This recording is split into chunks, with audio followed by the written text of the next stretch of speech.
बड़ा ताज्जुब होता है कि आप जानवरों का इस्तेमाल करते हैं। Actually, they are the special. दरअसल जानवरों से बेहतर ये काम कोई नहीं कर सकता, इसीलिए हम उन्हें काम पे लगाते हैं। वो कैसे? देखिए, गाय के बारे में तो हम सब जानते हैं, गाय दूध देती है, पर 4-5 बछड़े पैदा करने के बाद जब गाय दूध देना बंद कर देती है तो लोग समझते हैं कि गाय बेकार हो गई है। इसी तरह लोग कचरे को भी बेकार समझते हैं, पर माइनस और माइनस के मिलने पर ही प्लस बनता है। To minus always plus. बस इन दोनों चीजों को साथ में जोड़ने की जरूरत है। And every 4 hours we collect in the bulk इसलिए हम सब्जी मार्केट से हर 4 घंटे में बचा हुआ माल उठाते हैं। fruit mandis. So there's कुदरत ने हर चीज के लिए वक्त दिया है, अगर उस वक्त के अंदर आप सही इस्तेमाल कर ले तो वो चीज बेकार नहीं रहती, उसमें से कुछ काम की चीज निकलती है। resource. So the dry इसलिए हम अपने प्रोजेक्ट में गाय को अपॉइंट करते हैं, हर 35 किलो छिलकों के लिए एक गाय। उनका काम है इन सब्जियों के ताजे छिलकों को खाना, गोबर देना और फिर शेड में आराम करना, रिटायर्ड जिंदगी जीना।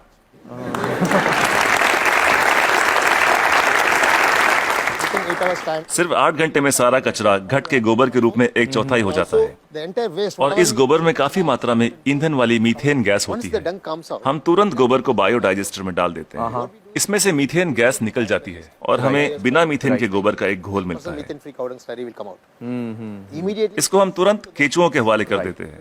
eaten by them and just केचुए उसे खा लेते हैं और उनके पेट से जो बाहर आता है उसे कहते हैं vermi cast.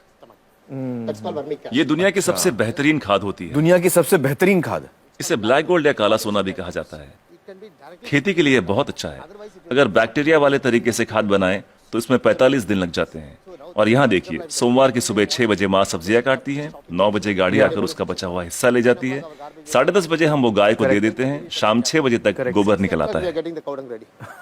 Put in biodigester में गोबर से मीथेन निकाल ली जाती है और उसका घोल बचता है, उसे केचुए खा लेते हैं और तीसरे दिन सुबह तक यानी 72 घंटों से भी कम समय में ब्लैक गोल्ड मिल जाता है। खाद बनाने का ये दुनिया का सबसे तेज तरीका है, कोई मशीनें काम नहीं कर पाएगी, वो भी बिजली का इस्तेमाल किए बिना।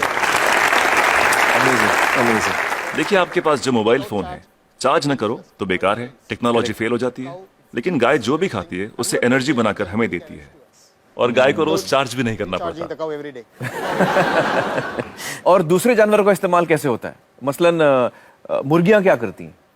जो सड़ी गली चीजें गाय को नहीं दे सकते उसे हम सीधा कॉम्पोस्ट पिट में डाल देते हैं, पर वहां उसमें मैगेट्स पैदा हो जाते हैं। Will come out. मैगेट्स मतलब वो छोटे छोटे कीड़े। छोटे कीड़े, ये कीड़े मुर्गियों को बहुत पसंद हैं, चुन चुन के खा लेती हैं और बदले में अगले दिन सुबह बेहतरीन अंडे देती हैं। जो लोग कीड़ों को देखकर मुंह बनाते हैं वो अगली सुबह उन अंडों से बने ऑमलेट को बड़े मजे लेकर खाते हैं।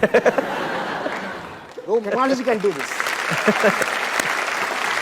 कोई टेक्नोलॉजी, कोई मशीन ये नहीं कर पाएगी। No machine in the world. दुनिया में ऐसी कोई मशीन नहीं बनी जो कीड़े खाए और अंडे दे। बिल्कुल ठीक, बिल्कुल ठीक। But the chickens will also लेकिन हर चीज में जहाँ कुछ खूबियां होती हैं वहाँ कुछ खामियां भी होती हैं। positive and negative. Okay.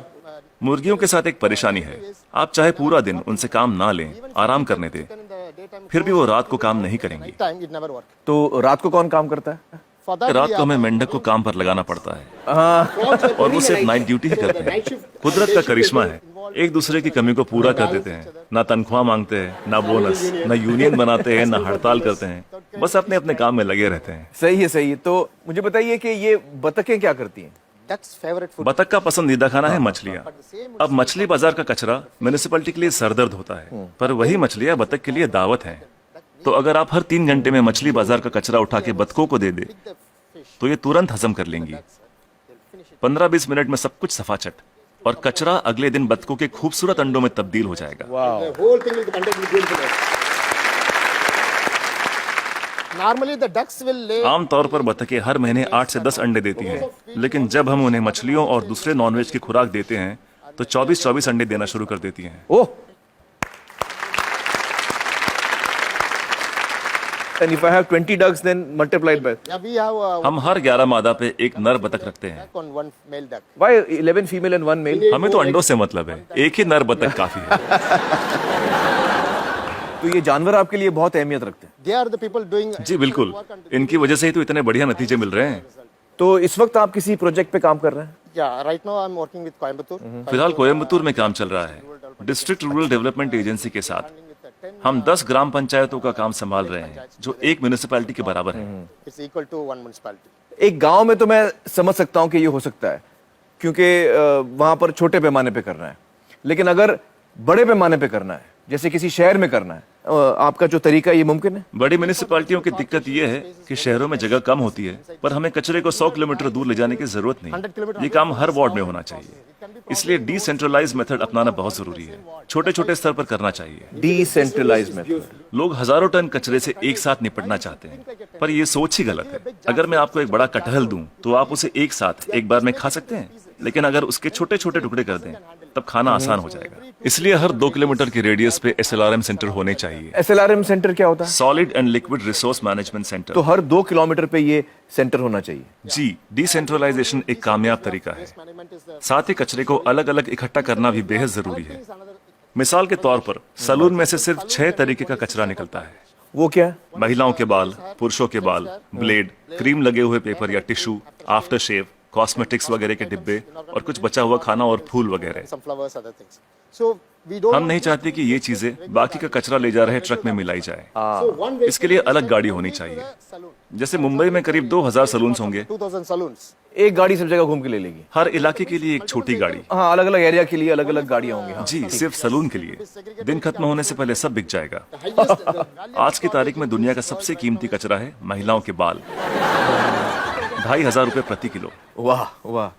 तो दिन भर का जो कचरा है, दिन खत्म होते होते वो इस्तेमाल भी हो जाएगा। अलग अलग इकट्ठा करें तो राज ये है, तरकीब ये है कि शुरुआत से ही मिक्स मत करो। जी, अलग अलग इकट्ठा करो और अलग अलग ही लेकर जाओ।